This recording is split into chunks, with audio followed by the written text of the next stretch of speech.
निर्गुण भक्ति काव्य की विशेषताएं बताते हुए കബീർദാസ് का स्थान निर्धारित कीजिए. നിർഗുൺ ഭക്തികാലത്തിൻ്റെ സവിശേഷതകൾ പറഞ്ഞുകൊണ്ട് കബീർദാസിൻ്റെ എന്ത് സ്ഥാനമാണ് നിർഗുൺ ഭക്തി കാലഘട്ടത്തിൽ ഉണ്ടായിരുന്നതെന്ന് വ്യക്തമാക്കാനാണ് പറയുന്നത്. निर्गुण भक्ति के सर्वश्रेष्ठ संत कवि कबीरदास है. यद्यपि कबीर से पूर्व भी महाराष्ट्र के संत नामदेव आदि हिंदी में संत काव्य की रचना कर चुके, तद्यपि अल्प परिमाण में लिखे जाने के कारण उसका व्यापक प्रभाव नहीं पड़ सका. നിർഗുൺ ഭക്തികാലത്തിൽ സർവശ്രേഷ്ഠ കവിയാണ് കബീർദാസ്. ഇതിലെ കബീർദാസിന് മുമ്പ് മഹാരാഷ്ട്രയിലെ മഹാരാഷ്ട്രയ്ക്ക് സന്ത് നാമദേവ് ആദി ആൾക്കാർ എന്ത് ചെയ്തിട്ടുണ്ടായിരുന്നു, ഹിന്ദിയിൽ സന്ത് കാവ്യങ്ങൾ രചിച്ചിട്ടുണ്ടായിരുന്നു. പക്ഷെ അതിനൊന്നും കൂടുതൽ ഇമ്പോർട്ടൻസ് ലഭിച്ചില്ല. കബീർദാസ് अपने युग के एकछत्र सम्राट रहे थे. കബീർദാസിൻ്റെ കാലഘട്ടത്തിൽ ആൾ കാവ്യരചന അല്ലെങ്കിൽ സന്ത് കാവ്യത്തിൽ സമ്രാട്ടായിരുന്നു. किंतु इस युग का वास्तविक पथ प्रदर्शक രാമാനന്ദ് को ही माना चाहिए. ഇതിൽ ശരിക്കും അതായത് വാസ്തവത്തിൽ പഥ് പ്രദർശകിൽ രാമാനന്ദിനാണ് കൂടുതൽ മാനിക്കുക അല്ലെങ്കിൽ ഇമ്പോർട്ടൻസ് കൊടുത്തിരിക്കുന്നത്. രാമാനന്ദനെ ഹി സന്ത് കാവ്യ കൊടുക്കേണ്ടതെന്ന്, രാമാനന്ദനാണ് കൂടുതൽ ഇമ്പോർട്ടൻസ് കൊടുക്കേണ്ടതായിരുന്നത്. രാമാനന്ദനെ ഹി സന്ത് കാവ്യ ഓർ രാമകാവ്യ കാ പഥ് പ്രദർശൻ കിയാ താ. രാമാനന്ദായിരുന്നു സന്ത് കാവ്യത്തിൻ്റെയും രാമകാവ്യത്തിൻ്റെയും പഥ് പ്രദർശൻ ആദ്യം തുടങ്ങി വെച്ചത് ആളായിരുന്നു. അതിൻ്റെ പ്രദർശിപ്പിച്ചത് रामानंदाയിരുന്നു. निर्गुण संत कवियों की विषय में यह सत्य है कि वे किसी एक मत या विचारधारा को अपनाकर आगे नहीं बढ़े थे. അതായത് അവർ ഒരു വിഷയത്തിന് ഇമ്പോർട്ടൻസ് കൊടുത്തിട്ടല്ല അവരുടെ രചനകൾ എഴുതി പോന്നിരുന്നത്. उन्होंने अद्वैत से निर्गुण ब्रह्मा की भावना ली थी. वैष्णव से सद्गुण भक्ति का तत्वों को ग्रहण किया. सिद्धों नादों आदि से प्राचीन शास्त्रों की अवहेलना, वर्ण व्यवस्था का विरोध आदि का भावना ग्रहण की थी. അദ്വൈതത്തിൽ നിന്നും നിർഗുൺ ബ്രഹ്മാവിൻ്റെ ഭാവന, വൈഷ്ണവരിൽ നിന്നും സഗുൺ ഭക്തികാലത്തിൻ്റെ തത്വങ്ങൾ, സിദ്ധനാഥ് കവികൾ അല്ലെങ്കിൽ കാവ്യങ്ങളിൽ നിന്ന് പ്രാചീന ശാസ്ത്രത്തിലെ അവഹേളന ഭാവനയും വർണ്ണവ്യവസ്ഥയ്ക്കെതിരെയുള്ള വിരോധവും അല്ലെങ്കിൽ എതിർപ്പും സ്വീകരിച്ചു. परंतु इन सबकी साधना पद्धतियों से दूर रहते हुए ध्यान चिंतन की अपनी सहज सरल नवीन साधना पद्धति का नया मार्ग निकाला था, जो संपूर्ण ब्रह्मा विधानവും और ആഡംബരവും से मुक्त था. ഇവർ അതായത് സ്വീകരിച്ച ആരാധന രീതികളിൽ നിന്നും മറ്റും വ്യത്യസ്തമായി ഒരു സരളമായ ഒരു ആരാധന രീതി അവർ അഡോപ്റ്റ് ചെയ്തു അല്ലെങ്കിൽ സ്വീകരിച്ചു എന്നാണ് പറയുന്നത്. മറ്റുള്ളവരിൽ നിന്നും വ്യത്യസ്തമായിരുന്നു. കബീർദാസിനെ കുറിച്ചാണ് നെക്സ്റ്റ് വരുന്നത്. कबीर के जन्म मृत्यु जन्म स्थान आदि के संबंध में पर्याप्त मतभेद है. डॉक्टर हजारी प्रसाद द्विवेदी कबीर का जन्म स्वयं 1456 में मानते हैं. കബീർദാസ് എവിടെയാണ് ജനിച്ചത്, മരണം എങ്ങനെയാണ് എപ്പോഴാണ് സംഭവിച്ചത്, എവിടെയാണ് ജനിച്ചത് എന്ന ഡീറ്റെയിൽസ് നമുക്കറിയില്ല. ഡോക്ടർ ഹസാരി പ്രസാദ് ദ്വിവേദി അതായത് കബീർദാസ് ജനിച്ചത് 1456 ഇनकी पत्नी का नाम लाई अथवा धनिया माना जाता है.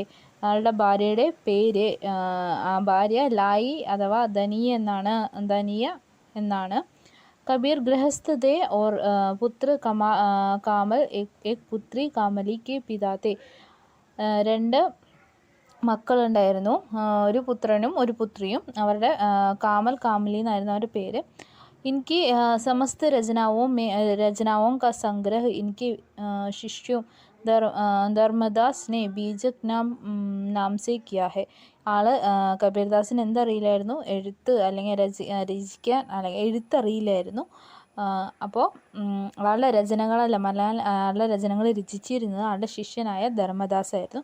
ബീജക് എന്ന് പറഞ്ഞ പുസ്തകത്തിലാണ്, അല്ലെങ്കിൽ ബീജക് എന്ന് പറഞ്ഞ പേരിലാണ് ആ രചനകളെല്ലാം രചിച്ചിട്ടുള്ളത്. इस बीजक के 3 भाग है: साकी, संबंध, रामायणी. सिखों के धर्म ग्रंथ साहिब में भी कबीर की कतिपय रचनाएं संकलित है. ഈ ബീജക് എന്ന് പറഞ്ഞ ഈ രചനയ്ക്ക് 3 ഭാഗങ്ങളുണ്ട്: സാക്കി, സമ്പത്ത്, രാമായണി. സിഖ് ധർമ്മഗ്രന്ഥത്തിലെ കബീർദാസിൻ്റെ രചനകളും ഉൾപ്പെട്ടിട്ടുണ്ട്. कबीर ने अपनी विरहपरक रचनाओं में सूफियों की प्रेम की पीर को तथा आडंबरों और पंकट का विरोध करने वाली रचनाओं में नादों एवं सिंधों की अखंडता को अपनाया है. സൂഫികളുടെ പ്രണയം അല്ലെങ്കിൽ ആ അവരുടെ ആരാധന രീതി അല്ലെങ്കിൽ ആഡംബരങ്ങളോടും മറ്റും വിരോധം പ്രകടിപ്പിച്ചുകൊണ്ട് ആ എഴുതിയ രചനകളിലെല്ലാം സിദ്ധ് കവികളുടെ അല്ലെങ്കിൽ കാവ്യങ്ങളുടെ അഖണ്ഡത സ്വീകരിച്ചിട്ടുണ്ടെന്ന്.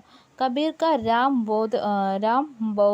बौद्धों के शून्य का ही प्रतिरूप है. वह ब्रह्मा के निराकार स्वरूप का उपासक थे.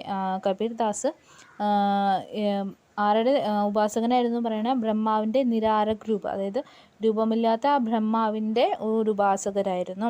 कबीर साहित्य का सर्वाधिक महत्वपूर्ण अंश वही है जिससे उन्होंने छुआछूत सामाजिक अन्याय के विरुद्ध में अपनी आवाज़ उठाई है. ആളുടെ സാഹിത്യത്തിൻ്റെ മഹത്വപൂർണ്ണ ഒരു അംശം, ഒരു ഭാഗം തന്നെയാണ് അതെന്നാണ് പറയുന്നത്. അതുകൊണ്ടാണ് ആൾ എന്ത് ചെയ്തത്? ചുവാച്ചൂത്ത്, അതായത് തൊട്ടുകൂടായ്മ, തീണ്ടുകൂടായ്മ എന്ന് പറഞ്ഞ് ആ സാമൂഹിക കൺസെപ്റ്റിനെ എതിരെ കബീർദാസിൻ്റെ ശബ്ദമുയർത്തിയത്. സാമാജിക് ദൃഷ്ടി സെ കബീർ കാ യഹ് വിരോധ് സർവദാ ഉചിത് ഹി താ. സാമൂഹികത്തിൻ്റെ ദൃഷ്ടിയിൽ കബീറിൻ്റെ ഈ വിരോധം അല്ലെങ്കിൽ ഈ എതിർപ്പ്, തൊട്ടുകൂടായ്മ, തീണ്ടുകൂടായ്മ ഇതിനോടുള്ള എതിർപ്പ് സ്വാഭാവികമായും ശരി തന്നെയായിരുന്നു എന്നാണ് പറയുന്നത്. नानक. गुरु नानक सिख धर्म का प्रवर्तक माने जाते हैं. इनका जन्म सन 1526 में पंजाब के तलबड़ी नामक गांव में कलूराम गत्री के यहाँ हुए थे. तलबड़ी अब नानकाना साहिब कहलाता है और यह पश्चिमी पाकिस्तान में है. नानक की वाणियों गुरु ग्रंथ साहिब के महला शीर्षक प्रकरण में संग्रहित है. कबीर की तरह यह भी निर्गुणोपासक थे और इन्होंने ब्रह्मा को शब्द या वाणी माना है. ഗുരു നാനാക്ക് ജനിച്ചത് 1526 പഞ്ചാബിൽ തൽബടി എന്ന് പറഞ്ഞ ഗ്രാമത്തിലെ കലൂരാം ഗാത്രിയിലായിരുന്നു എന്ന്. തൽബാടി ഇപ്പോൾ അറിയപ്പെടുന്നത് നാൻകാന സാഹിബ് എന്നുള്ള പേരിലാണ് ഇപ്പോൾ അറിയപ്പെടുന്നത്. ഇത് പശ്ചിമ പാകിസ്ഥാനിലാണ് സ്ഥിതി ചെയ്യുന്നത് ഈ സ്ഥലം. നാനാക്കിൻ്റെ രചനകളെല്ലാതും ഗുരുഗ്രന്ഥത്തിലെ മഹല എന്ന് പറഞ്ഞ ശീർഷകത്തിൻ്റെ കീഴിലായിട്ട് രേഖപ്പെടുത്തിയിട്ടുണ്ട്. കബീർദാസിൻ്റെ പോലെ തന്നെ ഗുരു നാനാക്കും നിർഗുണോപാസകനായിരുന്നു. ആളുടെ കൺസെപ്റ്റിൽ, ഗുരു നാനാക്കിൻ്റെ കൺസെപ്റ്റിൽ ബ്രഹ്മാവ് ശബ്ദ യാ വാണി, ശബ്ദ അല്ലെങ്കിൽ വാണി എന്ന ബ്രഹ്മാവ് എന്ന് പറഞ്ഞ ശബ്ദ അല്ലെങ്കിൽ വാണി എന്നായിരുന്നു ആളുടെ കൺസെപ്റ്റിൽ ഉണ്ടായിരുന്നത്. നിർഗുൺ കാവ്യക വിശേഷതയെ. അടുത്തത് നിർഗുൺ കാവ്യത്തിൻ്റെ വിശേഷത അല്ലെങ്കിൽ സവിശേഷതകൾ. നിർഗുണ ഉപാസന. രഹസ്യവാദ കാ ഉത്കൃഷ്ട വർണ്ണന, രഹസ്യവാദത്തിൻ്റെ വർണ്ണന. ശൃംഗാർ കെ സംयोग और वियोग का സുന്ദർ വർണ്ണന, ശൃംഗാര രസത്തിൻ്റെ കൂടിച്ചേരുന്നതിൻ്റെയും പിരിഞ്ഞു പോകുന്നതിൻ്റെ ആ വേർപാടിൻ്റെയും വർണ്ണന. സാമാജിക് അന്യായ കാ വിരോധ്, സമൂഹത്തിൽ നടക്കുന്ന അന്യായങ്ങളുടെ എതിരായിട്ടുള്ള എതിർപ്പ്. ആഡംബര രുട്ടിയും പരമ്പരാവും കാ ഉഗ്ര വിരോധ്, സമൂഹത്തിൽ നടക്കുന്ന ആചാരാനുഷ്ഠാനങ്ങൾ, ഓവറായിട്ട് നടക്കുന്ന ആചാരാനുഷ്ഠാനങ്ങൾക്കെതിരെയുള്ള എതിർപ്പ്. ലോക കല്യാൺ കി ഭാവന, ലോകത്തിലുള്ള ആൾക്കാരുടെ നല്ലതിന് വേണ്ടിയുള്ള ഒരു ചിന്ത. നാരി കി കാമിനി രൂപയ്ക്ക് നിന്ന, നാരിയുടെ അല്ലെങ്കിൽ സ്ത്രീയുടെ കാമിനി രൂപത്തിനോടുള്ള ഒരു നിന്ന. संत गुरु नाम स्मरण ഓർ ഭജന കി മഹിമ, സ്മരണയുടെ അല്ല ഓർമ്മയുടെയും ഭജനയുടെയും മഹിമ എന്ന് വെച്ച് കഴിഞ്ഞാൽ ഇമ്പോർട്ടൻസ് അല്ലെങ്കിൽ പുകഴ്ത്തുന്നത്. സതുക്കടി ഭാഷ ക പ്രയോഗം, സതുക്കടി ഭാഷയുടെ പ്രയോഗം അതൊക്കെയാണ് നിർഗുൺ കാവ്യത്തിൻ്റെ സവിശേഷതകളായിട്ട് വരുന്നത്.